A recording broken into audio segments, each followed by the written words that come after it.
Nah, oke. Jadi seperti yang saya sampaikan di pertemuan sebelumnya, bahwa kalau kita bikin aplikasi, ya,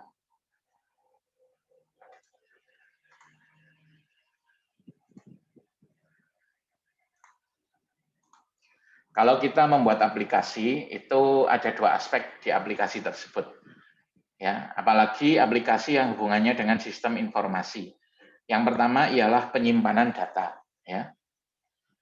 Terus yang kedua adalah bagian logikanya. Jadi kalau Anda bikin aplikasi, baik aplikasi web atau aplikasi desktop, kalau pakai Python saja nggak bisa. Ya. Jadi jangan berpikir bahwa kalau Anda bikin aplikasi, Anda pinter ngoding aja cukup, nggak cukup. Ya. Jadi ada aspek kedua, yaitu aspek penyimpanan data, yaitu database. Ya. Jadi penyimpanan dan pengolahan data itu dilakukan di bagian yang berbeda dengan logika. Jadi kalau logika itu pakai bahasa pemrograman, kalau database itu menggunakan DBMS atau software database management system, ya. Jadi software untuk mengelola database, ya. Nah, database itu gunanya apa? Untuk nyimpen data sekaligus mengelola data.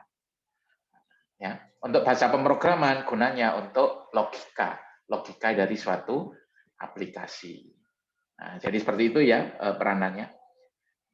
Jadi saya ulangi lagi, untuk sebuah aplikasi itu ada dua bagian, ada bagian logika, ada bagian penyimpanan data. Ya. Nah, sekarang kita akan membahas apa sih database itu. Nah, apa itu database? Ya.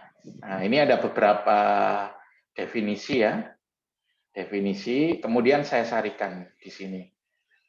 Yang pertama, database itu kumpulan data persisten, ya. Oke, ada yang bisa membantu apa itu data persisten?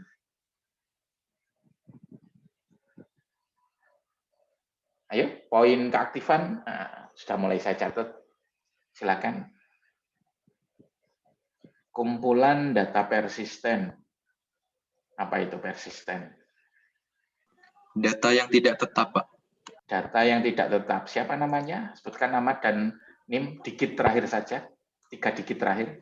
3087, Pak. Gufron Gozi Namanya? Ramadan. Namanya Gufron. Gozi, Pak. Gozi aja. Gozi, 3 digit terakhir.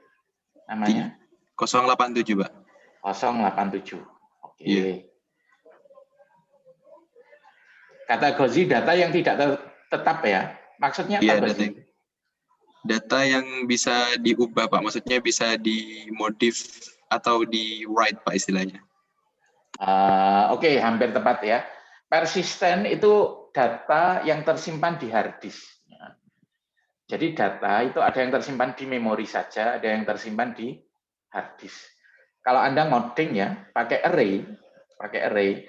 Kalau komputernya mati, isi array-nya terbaca enggak? Hilang kan, ya? Nah, kalau misalnya file itu tersimpan di hard disk, ya. Kalau komputernya mati, itu kan datanya tetap tersimpan. Jadi data persisten itu data yang tersimpan di hard disk. Jadi database itu datanya nggak sekedar di memori saja, ya, tapi tersimpan di hard disk. Nah, kalau aplikasi yang beneran ada di hard disknya komputer server, ya, server database-nya. Terus yang kedua, database itu datanya persisten, kemudian disimpan dan disusun menggunakan struktur tertentu, ya. Ada yang tahu struktur apa yang digunakan oleh database? Untuk struktur datanya seperti apa?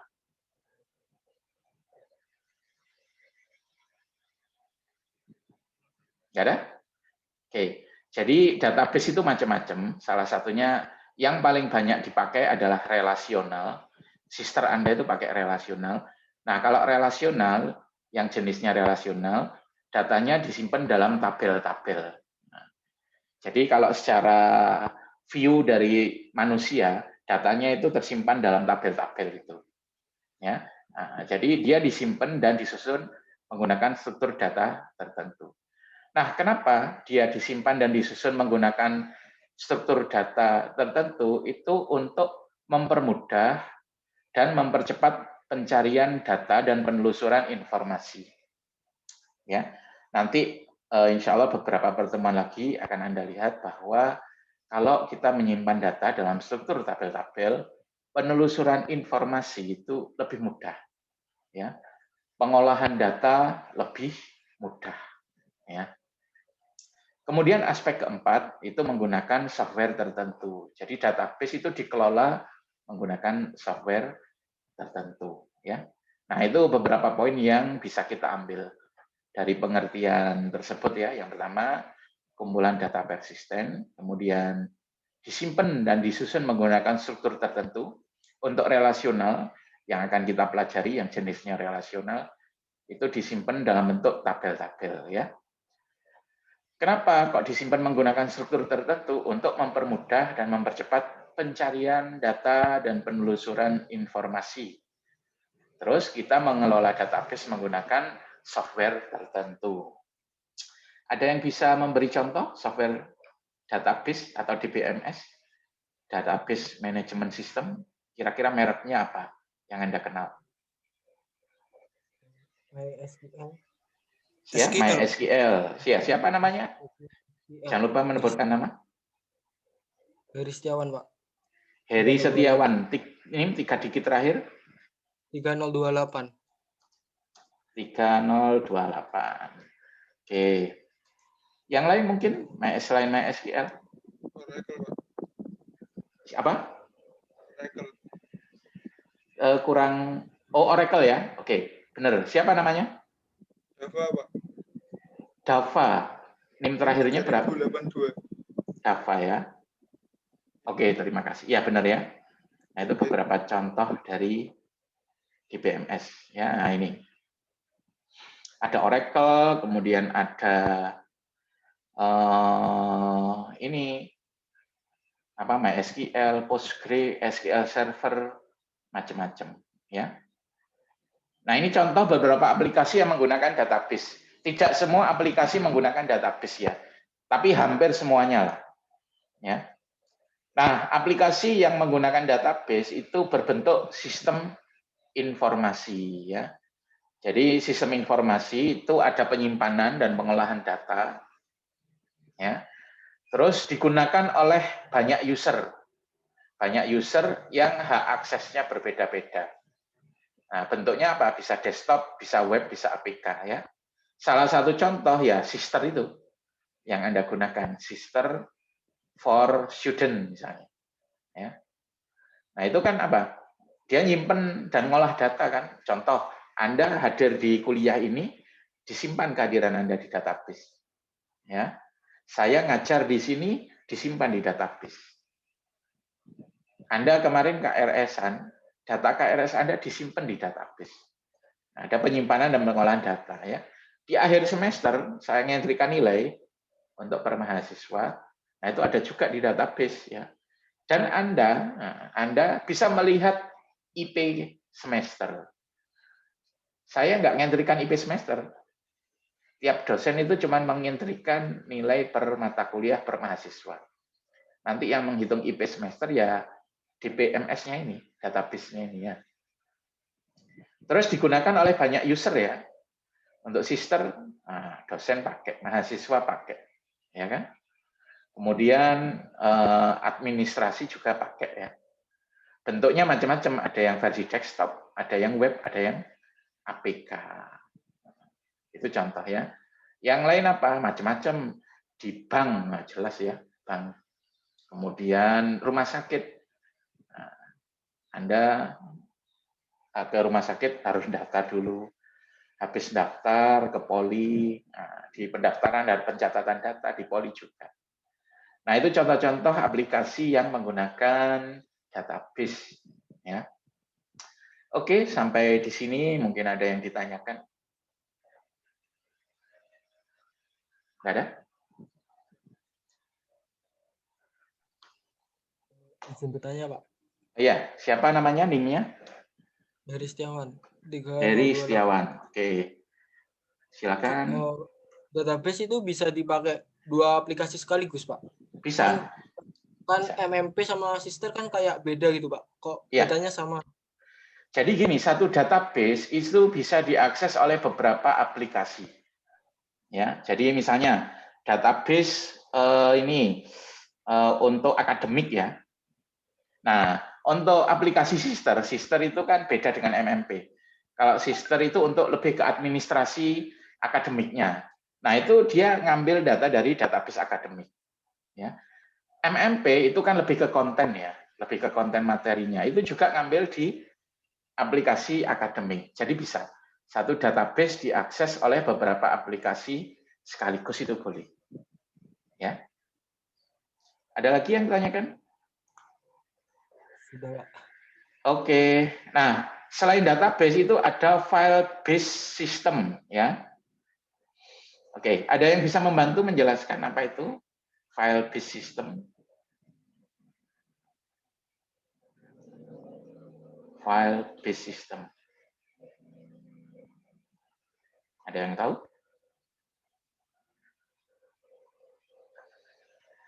Oke, jadi gini, tidak semua aplikasi itu nyimpen data di database.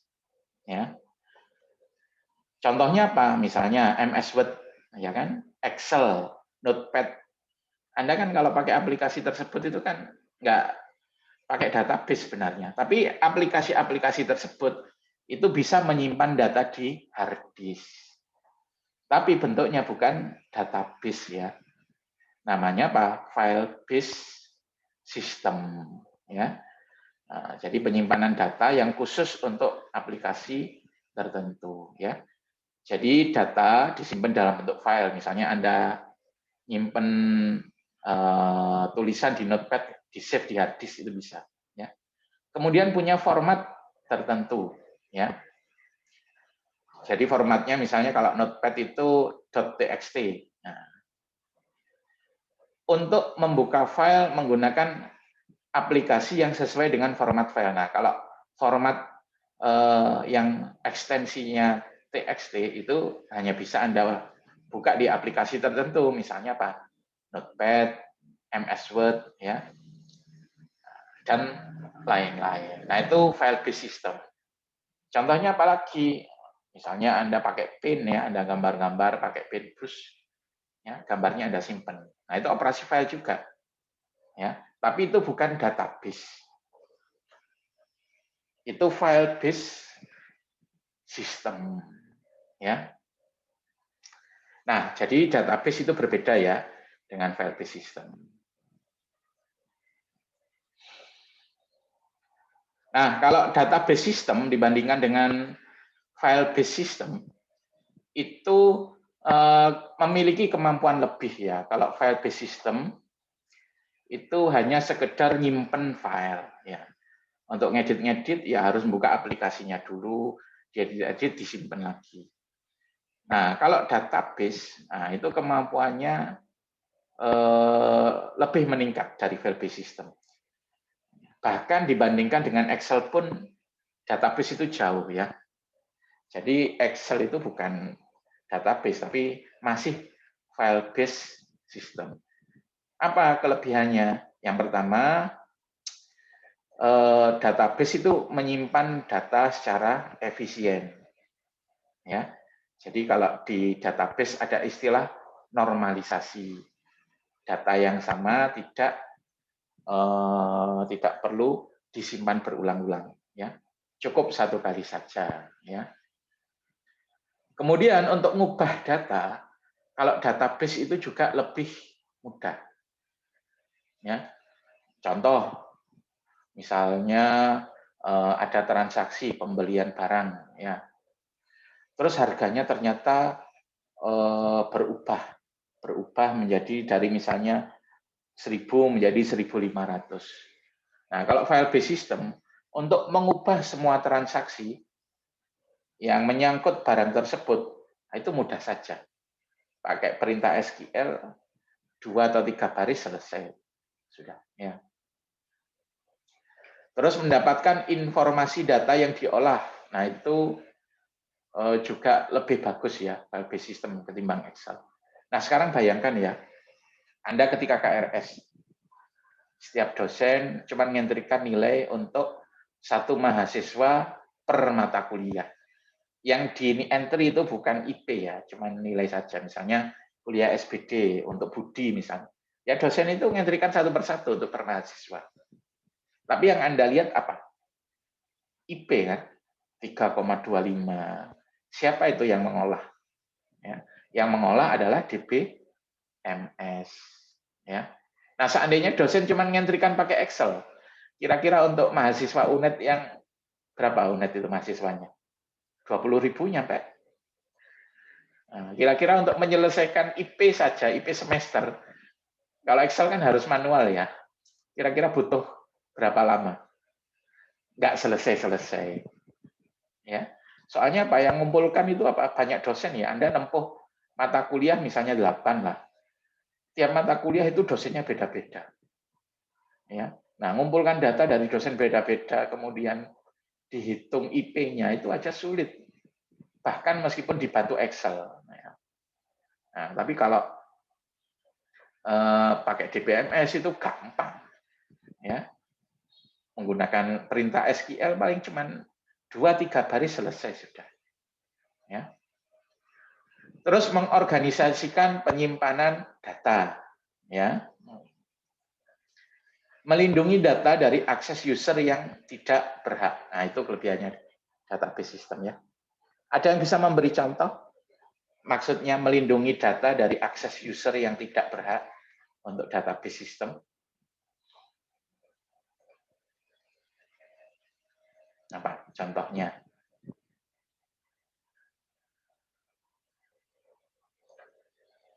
Ada yang bisa membantu mungkin? Nggak ada?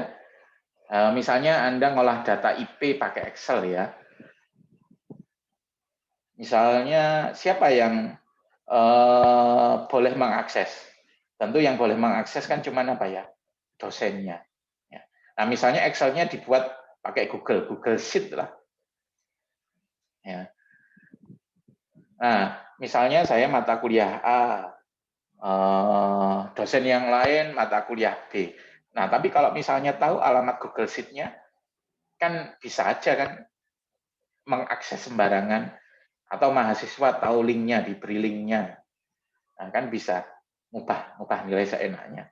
Tapi kalau misalnya pakai database, misalnya untuk nilai yang boleh ngentrikan, yang punya hak akses untuk ngedit, nah, misalnya cuma dosen. Hak aksesnya mahasiswa nggak bisa ya. Mahasiswa cuma baca. Jadi di sini ada 2 hak akses, yaitu dosen dan mahasiswa. Nah, dosen ini bisa ngedit. Sementara mahasiswa untuk tabel nilai, tabel mata kuliah, nah itu bisa ini membaca saja, read ya, nggak punya akses write seperti itu. Jadi satu data boleh digunakan oleh beberapa user, hak aksesnya beda-beda ya. Contoh data presensi.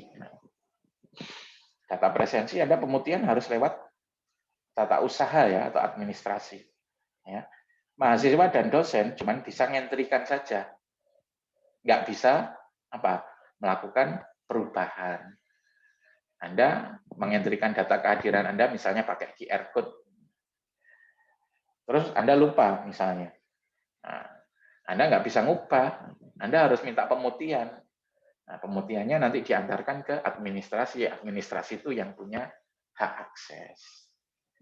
Nah, itu fasilitasnya database sistemnya. Jadi dia bisa nyimpen data secara efisien, mengubah datanya lebih mudah ya.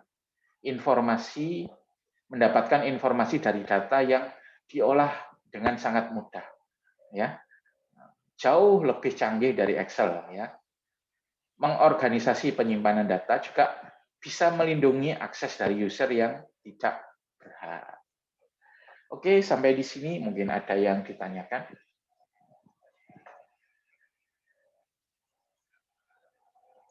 Nah, ini beberapa fasilitas ya. Fasilitas yang disediakan oleh DBMS. Jadi Untuk mengelola di BMS kita disediakan fasilitas yaitu bahasa. Nah, ini. Ya. Sehingga kita bisa mengolah dengan lebih leluasa. Jadi fasilitasnya ada bahasanya untuk mengelola. Ada DDL, ada DML, ada DCL. Nah, DDL itu bahasa untuk digunakan untuk mendesain database ya. Tabel-tabel apa saja, kemudian constraint-nya apa saja, relationship-nya bagaimana. Nah, itu merupakan manfaat dari DDL ya. Kemudian ada yang namanya DML. Ya. DML itu merupakan bahasa yang digunakan untuk menggali informasi dari database. Ya. Misalnya Pak Rektor ingin tahu rata-rata mahasiswa IP mahasiswa UNED semester ini berapa ya? Nah, kalau pakai manual ya setengah mati itu. Ya. Mungkin 1-2 bulan nggak selesai. Tapi kalau pakai DML, pakai bahasa SQL, nah itu cepat, hanya ya nggak sampai 10 detik lah selesai itu. Ya. Terus juga ada data control language. Nah, jadi untuk melakukan kontrol pada database, misalnya tabel A, misalnya tabel nilai. Tabel nilai yang boleh mengakses siapa saja. Misalnya administrasi boleh, mahasiswa juga boleh, dosen juga boleh. Ya.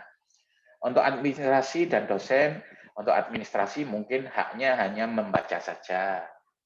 Untuk dosen, membaca, menulis, dan mengubah data. Untuk mahasiswa hanya bisa membaca saja, nggak boleh mengubah nilai. Nah, itu fasilitasnya. Ya. Kemudian ada juga dictionary ya, data dictionary.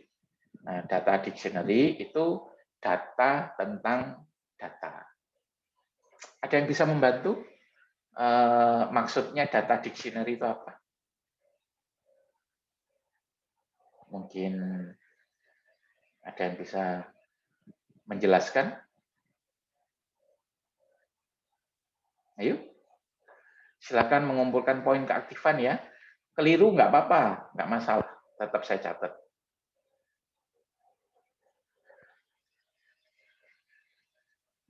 Izin menjawab, Pak. Ya, silakan. Nama dan NIM? Nama Pandu, NIM 3039. Oke, saya catat dulu ya. Pandu 3039. Oke, silakan Pandu. Yang dimaksud data dictionary itu merupakan yaitu tempat penyimpanan informasi yang menggambarkan data di dalam database, Pak. Ya. Jadi data tentang data ya. Jadi misalnya kita di Sister itu punya tabel mahasiswa. Ya. Tabel ini kolomnya apa saja? Misalnya kolom NIM, nama, alamat, ya. Untuk NIM tipe datanya apa? Apakah varchar atau integer? Kalau varchar panjangnya maksimal berapa?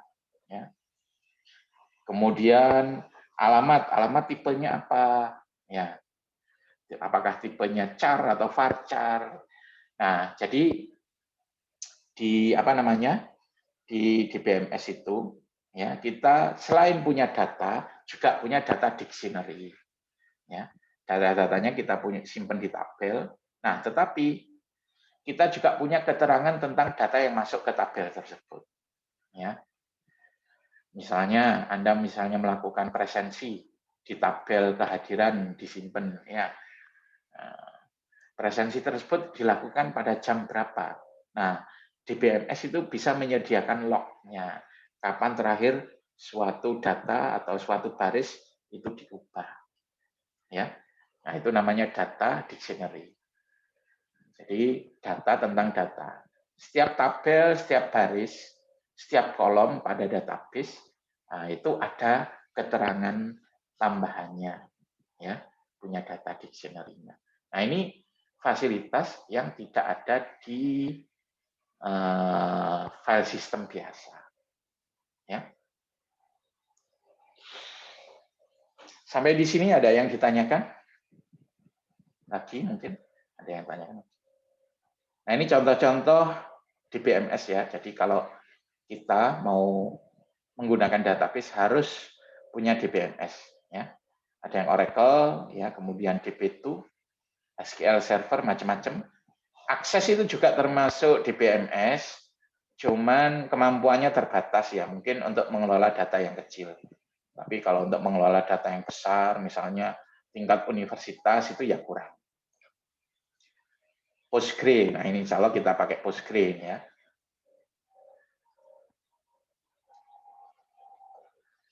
Nah ini pembahasan tentang data dictionary ya, atau metadata, dalam bahasa Indonesianya metadata.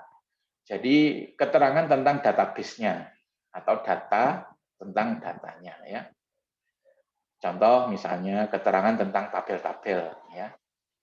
Untuk satu tabel ada keterangan tentang kolom-kolomnya, misalnya kolom apa saja namanya, tipe datanya apa ya. Kemudian tentang usernya siapa saja yang boleh mengakses ya, dan lain-lain.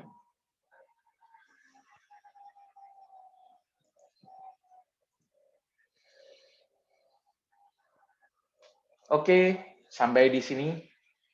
Ada yang tanyakan mungkin? Nggak ada? Nah, database itu jenisnya macam-macam ya. Ada yang relasional, object oriented, ya. Ada yang NoSQL. Nah, jenis database yang paling sering digunakan di organisasi itu apa? Relasional. Ya, jadi di kuliah ini kita akan mempelajari relasional database. Ya. Nah, database relasional, oke. Mungkin ada yang bisa membantu. Karakteristik database relasional itu apa? Silakan. Apa itu database relasional? Definisinya apa? Keterangan karakteristiknya bagaimana?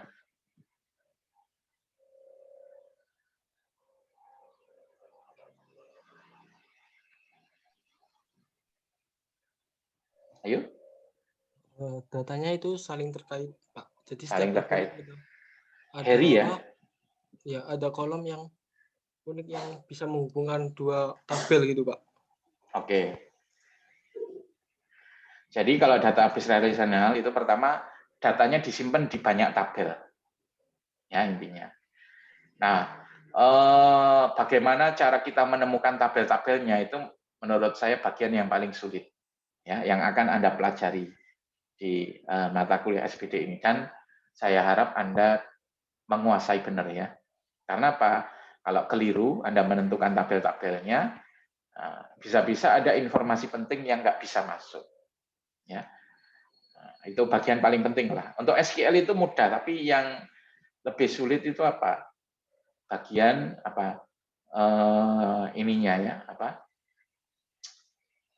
Bagian menemukan atau menentukan tabel-tabelnya. Jadi database relasional itu ciri-cirinya apa atau karakteristiknya? Datanya disimpan di tabel-tabel. Tabel itu nama lainnya relasi, relation ya. Jadi di sini jangan salah arti ya. Relasi itu bukan hubungan di sini, tapi tabel. Ya. Terus pada sebuah tabel, data disimpan dalam bentuk baris-baris data. Jadi data mahasiswa gitu, ada tabel mahasiswa. Mahasiswa pertama disimpan di baris 1, mahasiswa kedua baris 2 dan seterusnya. Satu data disimpan di tabel ya. Terus antar tabel bisa memiliki relationship. Nah, jadi hubungan antar tabel. Nah, ingat ini banyak yang tertukar-tukar mahasiswa istilahnya. Kalau relasi atau relation itu artinya tabel ya. Kalau hubungan antar tabel itu namanya relationship. Contoh ya, misalnya di persewaan buku ya, di persewaan buku.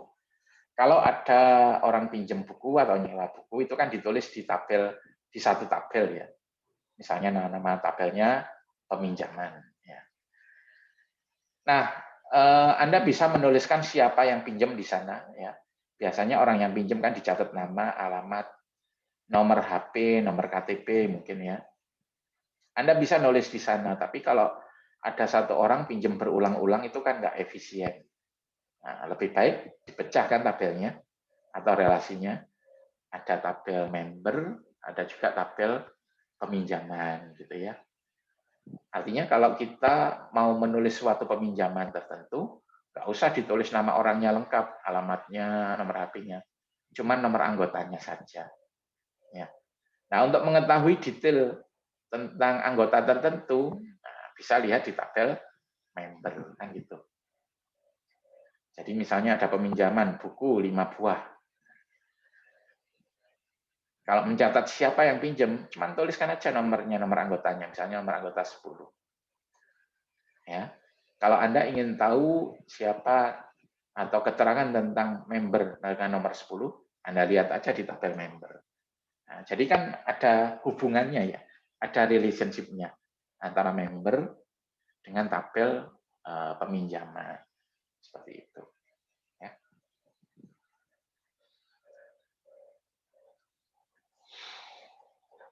Oke, sampai di sini ada yang ditanyakan? Silakan. Nah, siapa saja pengguna database? Nah, ada beberapa macam ya. Ada end user, pengguna aplikasi. Contoh untuk sister, ya mahasiswa, dosen, administrasi, ya. Kemudian ada DBA, database administrator, orang yang mendesain tabel-tabel database dan melakukan administrasi server, ya. Contoh misalnya ketika membangun sister pertama kali, database-nya ya harus ada DBA-nya, ya. Ibaratnya kalau mau bangun rumah ya ada arsiteknya, dialah yang mendesain tabel-tabelnya, relationship-nya, ya. Kemudian sekaligus mewujudkannya, ya, menggunakan DBMS tertentu, ya. Kemudian melakukan administrasi server, setting-settingnya. Ada juga database sistem programmer. Kalau database sistem programmer itu pengembang database DBMS-nya, ya, orang yang membangun atau membuat DBMS-nya. Ada juga application developer, ya. Jadi kalau bikin aplikasi dia yang bagian logikanya. Meskipun bagian logika, nah, tapi kan bagian logika juga harus mengakses database-nya, ya kan. Nah, jadi application developer itu harus paham database juga. Ya. Oke, sampai di sini mungkin ada yang ditanyakan.